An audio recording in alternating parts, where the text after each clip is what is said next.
Sana ako'y hindi na lang tumanggap sa Panginoon. Sana ako'y nagliwaliw na lang patuloy nung ako ay unbeliever pa at isasagad ko yung kawalang-yaang ginagawa ko. Kapatid, may tanong ako. Sabi kasi ng sister sa amin sa school, hindi daw makakapasok sa langit kung hindi ka ipagdadasal ng kapamilya mo at magmananatili daw ang kaluluwa mo sa purgatorio. Tara, pag-usapan natin ang topic na ito. Patungkol kung saan nga ba talaga tutungo ang tao pagkatapos niya sa mundong ito. Ano nga ba talaga ang nangyayari sa tao pagkatapos niyang mamatay? Ano nga ba ang nangyayari? Meron nga ba talagang tinatawag na purgatorio? O ang tao ba talaga ay dediretso na ng impyerno o dediretso ng langit? At pwede pa nga ba talaga na ipagdasal mo yung taong yumao na upang siya ay makapasok sa kaharian ng Diyos? Tara at alamin natin ang mga bagay na yan. Alam niyo po sa usapin na yan, kung meron ba talagang purgatorio o wala? Or kung tumatagos pa ba yung panalangin mo sa mga patay?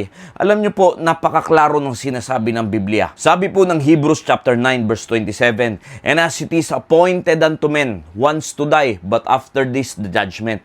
Malinaw po at klaro ang salita ng Diyos na ang tao ay may takdang oras, may takdang panahon na darating sa kanya yung kanyang kamatayan. At yan yung bagay na hindi natin alam. Hindi natin alam kung kailan darating, anong kaparaanan mangyayari sa atin. Kaya ang mga tao, mga kaibigan, mga kapatid, pinaghahanda ng Diyos dahil hindi natin alam kung kailan darating sa ating yung kamatayan na yan. At malinaw po sa talatang yan na pag dumating na yung kamatayan mo, but after this, ibig sabihin po ay hindi pa natatapos yung ating buhay dito sa mundong ito. Ibig sabihin, pagkatapos dito, meron po tayong haharapin. Meron pong tinatawag na judgment, mga kaibigan, mga kapatid. At yan po yung pupuntahan ng tao at dalawa lamang po yan, hindi tatlo. Hindi po kasama sa option ng Bible ang purgatory. Dahil dalawa lamang po ang tinitiyak ng Bible na siguradong tutunguhan ng tao. Yan ay pwedeng impyerno at pwede rin naman po sa langit. Kaya nga po malinaw yung sabi dyan, but after this, the judgment. Ibig sabihin, pagkatapos natin sa mundong ito, merong kasunod. Ano yung kasunod? Hahatulan tayo ng Panginoon. Ano yan? Ibig sabihin, kung saan ka tutungo, kung saan dediretso yung kaluluwa mo. Yan ay pwedeng impyerno at pwede rin naman sa langit. Ngayon, ano ba yung basehan natin? Bakit natin sinasabi yung bagay na yan? Sigurado bang ganyan yung mangyayari sa tao? Yes, at yan po ay nakatala sa Biblia. There was a certain rich man which was clothed in purple and fine linen and fared sumptuously every day. And there was a certain beggar named Lazarus which was laid at his gate full of sores and desiring to be fed with the crumbs which fell from the rich man's table. Moreover, the dogs came and licked his sores. And it came to pass that the beggar died and was carried by the angels into Abraham's bosom. Marahil ay marami na po nakakaalam sa inyo ng istorya na ito. Na itong si Lazarus ay lipos, puno ng sugat, mahirap, at meron pong isang rich man. At dito po sa istorya na ito ay pareho silang namatay. Pero pauunahan ko na po ito. Ito po ay hindi parable, mga kaibigan, mga kapatid, kundi ito po ay tunay na nangyari. Dahil lahat po ng parable na binanggit ng ating Panginoong Jesucristo, wala pong pangalan na nakalagay diyan. Talagang nagkikwento lang ang Panginoong Jesucristo. Pero kung titignan po natin sa pangyayaring ito, nagbanggit po ng pangalan ng ating Panginoong Jesucristo. Nabanggit din po dyan si Abraham, nabanggit din po dyan si Lazarus. At yan po ay real event na nangyari. Now, sabi ng verse number 22, namatay po itong si Lazarus at dinala siya doon sa sinapupunan ni Abraham. At yan po ay pumapatungkol sa paradise, mga kaibigan, mga kapatid, na yung paradise na yan ay ngayon po ay nasa heaven na po yan. At yan po yung malinaw na pinuntahan nung Lazarus na ito, na mahirap na ito, na siya po ay napunta sa langit, mga kaibigan, mga kapatid. At ituloy po natin ang sinabi ng verse number 22. And the rich man also died and was buried. So malinaw po dito na nung namatay itong si Lazarus, namatay din po itong rich man. At makikita po natin dyan, siya ay nilibing. Tignan natin kung ano yung sinasabi ng verse number 23. And in hell, he lift up his eyes, being in torments, and seeth Abraham afar off, and Lazarus in his bosom. Nawa, nakikita natin ng malinaw yung mensahe ng Biblia, yung sinasabi ng ating Panginoon, na ganito po yung totoong estado ng tao, na pag ang tao ay namatay, meron pong siguradong pupuntahan yan. Hindi po yan mag-aantay sa purgatorio. At sasabihin ko po sa inyo, hindi rin tatagos ang panalangin mo dyan, dahil malinaw na sinasabi ng Biblia na pag ang tao namatay, meron tiyak po yan na pupuntahan. Dalawa lamang po yan, kaibigan, kapatid. At dito sa account na ito, si Lazarus po ay napunta sa langit. At itong si rich man na mayaman, punong-puno ng mga kagamitan, maraming alahas, maraming kayamanan, maraming kalayawan, pero siya po ay napunta sa impyerno. Nakita po natin dyan mga kaibigan, mga kapatid, na siya nung namatay, inilibing, sabi ng verse number 22, at sabi sa verse number 23, and in hell, he lift up his eyes. Alam niyo po yung pagkamulat niya, yung sumunod niya ng mulat ay nandoon na siya sa impyerno. Ganon din po tayo dito sa mundo mga kaibigan, mga kapatid. Kung ikaw ay namatay na sagasaan ka, yung pagpikit mong yun dahil namatay ka, yung sunod mong mulat kung wala kang pananampalataya sa Panginoong Jesucristo, diretso ka ng impyerno.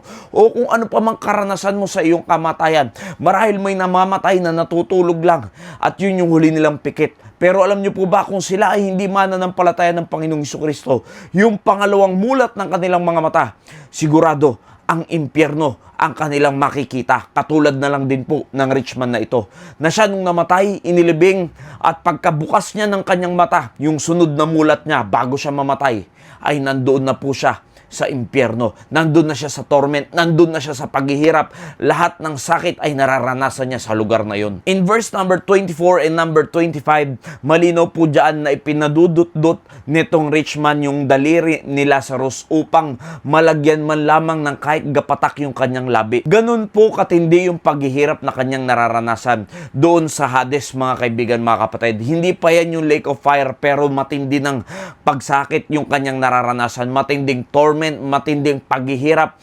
matinding sakit yung kanyang nararanasan. At yan po yung mararamdaman ng tao na walang pananampalataya sa ating Panginoong Jesucristo. At sabi po diyan, siya, nung siya ay nabubuhay, naranasan niya lahat ng magagandang bagay, samantalang itong si Lazarus ay mahirap. Pero dito ay kinukomfort na siya, samantalang ikaw diyan ay pinarurusahan. Then he said, I pray thee therefore, Father, that thou wouldest send him to my father's house, for I have 5 brethren, that he may testify unto them, lest they also come into this place of torment. Now, sa pagkakataong ito, bakit ganyan na yung sinasabi ni rich man? Na tila ba tanggap niya na hindi na siya makakalabas doon, at yun na lang yung request niya.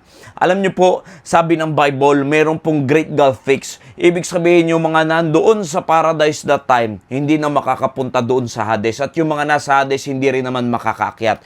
Ibig sabihin lang, mga kaibigan, mga kapatid, kung nandoon ka na, nasa Hades ka na, kahit anong panalangin pa ang gawin mo, hindi na po yan makakaakyat. At yun din naman na mga nasa paradise, yung mga nasa heaven, hindi na rin po yan makakababa doon sa Hades. At yun po ang katotohanan, na meron lamang po isa ang buhay ng tao, at pag ikaw ay namatay at sa impyerno ka napunta, meron po yung pasukan pero wala na yung labasan. Kaya sabi po dyan sa verse number 27 na siya ay yung nagre-request ng panalangin doon kay Abraham. Tinawag niya pa nga itong father. Pero mga kaibigan, mga kapatid, nang dapat lang natin tinatawag na father, na tayo, pag tayo ay nananalangin, walang iba kundi ang ating Diyos Ama na nasa langit.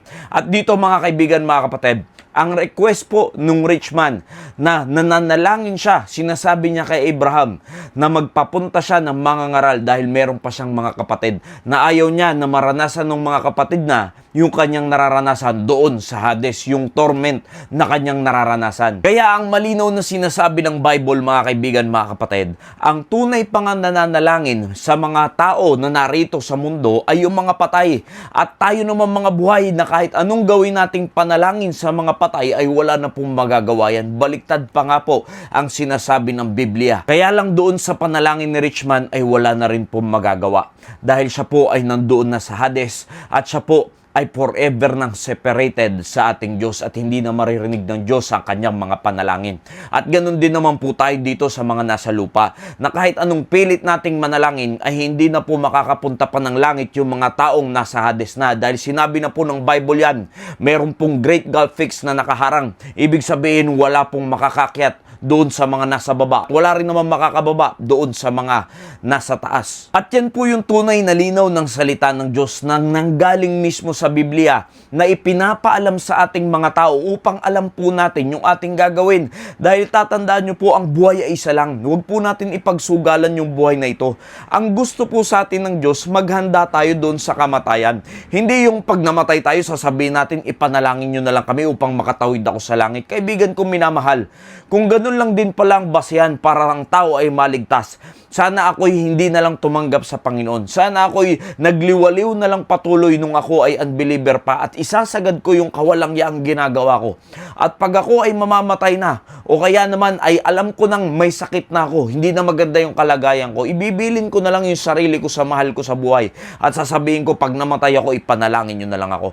Kung ganun yung basehan ng kaligtasan, wala pong kwenta ang kamatayan ng ating Panginoong Kristo. Pero dahil meron tayong tagapagligtas, merong bumaba mula sa langit ang ating Diyos, ang ating Panginoong Kristo, na sa kahit anong kasalanan pang meron ka, pwede ka niyang tubusin sa iyong mga kasalanan, linisin at hugasan at makaranas ka ng tunay na kaligtasan na kahit na hindi ka na magpapanalangin pa sa ibang mga tao, pagkapatay ka na, meron kang katiyakan ng kaligtasan dahil ang nangako niyan ay ang Panginoon at hindi ang mga tao at hindi yung mga kuro-kuro at kasabihan lamang para ang tao ay mapunta sa langit, kundi yan yung biblical na sinasabi ng Diyos. Kaya kung hindi ka pa talaga nakatitiyak kung saan talaga patungo ang iyong kaluluwa pagkatapos mo sa buhay na ito, kaibigan, ang kailangan mong tunay, walang iba kundi ang ating Panginoong Kristo. Gaano mang kalalim ang kasalanan mo, ano man yung nakaraan mo, ano man yung nagawa mo sa mundong ito, ay kaya kang patawarin, kaya kang linisin ng Diyos at bigyan ka ng buhay na walang hanggan. Kaya pag dumating yung takdang araw mo,